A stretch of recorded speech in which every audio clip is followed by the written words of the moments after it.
सांगलीतील महिलेकडे 40 लाख खंडणीची मागणी. कोल्हापूरच्या तरुणाला अटक. सांगलीतील सामाजिक कार्यकर्त्या महिलेची फसवणूक करून जातीवाचक शिव्या करत 40 लाखाची खंडणी मागणारा कोल्हापूरचा व्यावसायिक योगेश वसंत पाटील राहणार करवीर वाचनालय शेजारी भवानी मंडप कोल्हापूर याला विश्रामबाग पोलिसांनी अटक केली आहे. त्याला न्यायालयात हजर केले असता 1 एप्रिलपर्यंत पोलीस कोठडीचा आदेश दिला आहे. पोलिसांनी दिलेली माहिती अशी की पीडित महिला विश्रामबाग परिसरात राहते.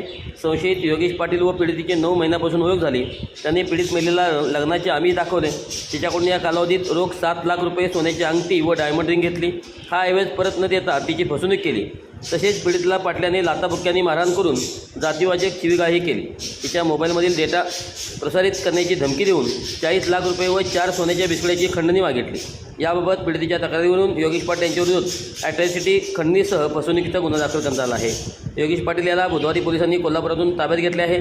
त्याच्यावर अटकेची कारवाई करत न्यायालयात हजर केले. त्याला 1 एप्रिलपर्यंत पोलीस कोठडी सुनावण्यात आली आहे. उपाधीक्षक विमला एम पुढील तपास करत आहेत.